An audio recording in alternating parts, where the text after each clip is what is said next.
Hello, it's Miriam from Blind Forest Tarot. And today I'm doing a video on the new moon in Scorpio happening on November 15th. So before I even get started, just want to remind you to subscribe, like the video, comment if it resonates, share it on your pages if you enjoy it that much. But yeah, let's get right into it. I am excited to deliver this reading. Big things are happening. Scorpio is all about like your deep soul transformation. And so this new moon is really going to help you release everything that's been keeping you from rising from the ashes like a freaking phoenix. Okay. So let's get right into it with the shadow cards. So we start with do the work. So yeah, you've been doing tons of manifesting, but that's not going to come through unless you sort of take action on your part. And that's really supported by the Father card, which, yeah, masculine energy is all about taking action, implementing the structures that support your ultimate success. And so there could be some defined masculine energy in your life that needs healing in some way. But one way or another, we have, the moon card from Black Moon Astrology cards with that keyword of soul under this new moon energy. Your soul is ready for healing.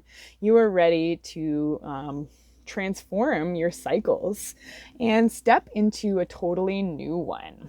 So our next shadow card is the 10 of discs, the 10 of pentacles. And yeah, you're basically ready to put in the work to set yourself up for what success feels and looks like to you. The 10 of discs is also the card of like home and family. So that's probably a big part of what's going to be transforming under this new moon's energy. Ooh, you're releasing all blocks to feeling at home in your life. Yay. So the main reading, let's get into it. The first card is divine timing. So really trust that there is a rhyme and reason to all the like insanity that's been going on. This has been a big week in general. We had the third and final Pluto-Jupiter conjunction of the year. The first one was back in January, basically when coronavirus started. The second one was at the end of June, which is when we sort of saw a lot of second waves happening. And here comes the third one that a lot of astrologers are saying could represent kind of the end of all that. We'll see. But yeah, speaking of endings, our next main oracle card is number 32, 8th house, beginnings and endings. And the 8th house actually rules Scorpio, which is the sign that this new moon is happening in. So major endings happening now in favor of new beginnings that feel like a total rebirth, like a resurrection of what you've actually wanted for yourself. And a big key to that is going to be the flock, your community, the people that you know support you. Support is a big theme in this reading too. But yeah, birds of a feather flock together. And you have been finding your flock through all these challenges. You've really been realizing who is there for you.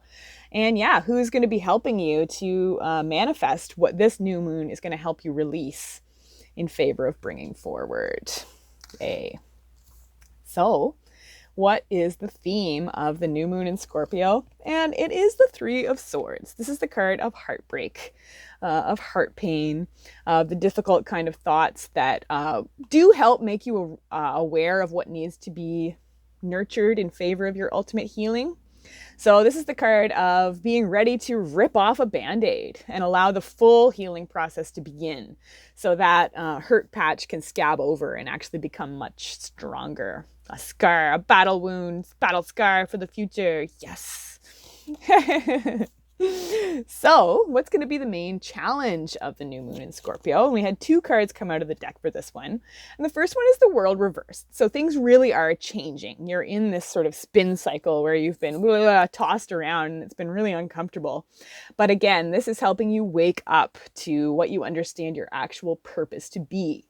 All this turbulence has been alerting you to this major calling that it's kind of time for you to answer. So yeah, do the work. Where's that card? I'm going to show it to you again. Do the work to bring forward what you know needs to happen under this new moon's energy. Whoa. No pressure. Because, yeah, the other challenge card is very much aligned. It's the Eight of Wands reversed. So there is some frustration that things aren't happening as quickly as you'd like them to. That there's still sort of ego truths that need to be burned down. But yeah, the child in this card is really sort of towards the future side of things. So it's time to listen to your inner child. Listen to what you've always wanted for yourself and realize that that is why things are being tossed and turned around so that you can actually access what you want and need. So the Eight of Wands reversed points back at the energy of the Seven of Wands, which is, yeah, basically challenging you to dig in your heels, persevere with what you know is right for you, even if you're receiving a ton of opposition from the people in your life. Because, yeah, the answer lies with the people who are not opposing you, the people who tell you that you're awesome and that you are on track, because you absolutely are. And it's time to not let yourself be held back anymore. And so what transformative new beginning will this new moon represent? The Queen of Wands. Whoa, you are so ready to expand your creative vision. You are so ready to clear out the clutter and start taking up space with your passion, with what drives you, with what fuels you to keep nurturing your life. She's holding this adorable little leopard kitten. And so, yeah, there's a ton of like youthful child energy. So you're just ready to have more fun in life. If you actually have children, you're ready to sort of put them and your vision for them in the future at the forefront of your mind and actions. And you're just ready, yeah, to just be a ton more playful. The Queen of Wands is often like my sort of like feng shui your life card. So you're ready to sort of set things up in a way that actually, yeah, supports your creativity and allows you to feel in your creative power. Exciting. And so what's our best advice for this new moon in Scorpio? And it's the Tower. Bah, bah, bah. Emphasis on things being burned down, but again, so that you can rise like a phoenix from the ashes. So yeah, you're definitely challenged to let go of the past cycle. Let go of what has been sort of screaming to be released. And yeah, know that that's really going to burn away all obstacles to you rising into your full sort of Mars power. The Tower is associated with Mars energy astrologically. And it's really interesting that today, this is actually Friday the 13th. The new moon's on the 15th though, but Mars is going direct today. So that's going to feel like anything that has felt very stalled is going to lurch forward in a huge way, but in such a way that you're going to actually be able to focus on what matters. The next step after the Tower is the Star. So you are this close to really finding that guiding light that's going to steer you out of just baloney and towards amazingness. Yay. So let go, let go, let go. Allow the Tower moment to happen and just, yeah, buckle up because, yeah, things are going to feel pretty roller coastery surrounding this new moon, but you can see it as exciting. And once the roller coaster stops, you'll be getting out into full creative mode. Amazing. So what are our higher self cards? Our message of hope moving forward. And we start with clear, cancel, and release. This new moon is going to really show you where boundaries need to be set, but it's also going to show you that you have been setting boundaries and you are fully in your power as you reinforce them. Yay.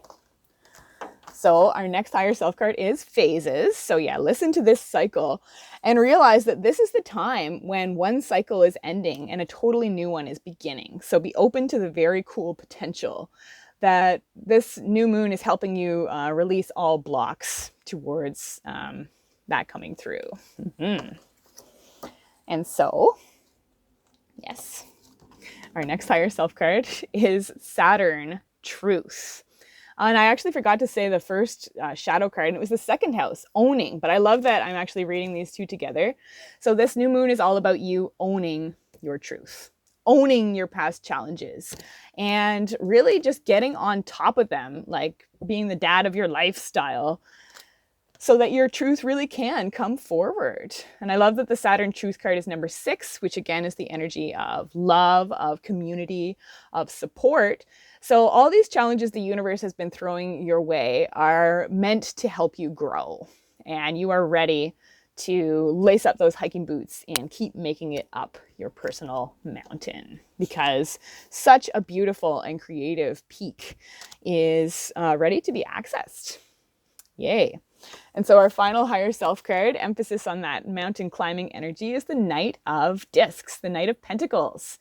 And again, this is the mountain climber. This is the slow and steady wins the race card. You have a plan and you are ready to put it into action. So we have another child on this card.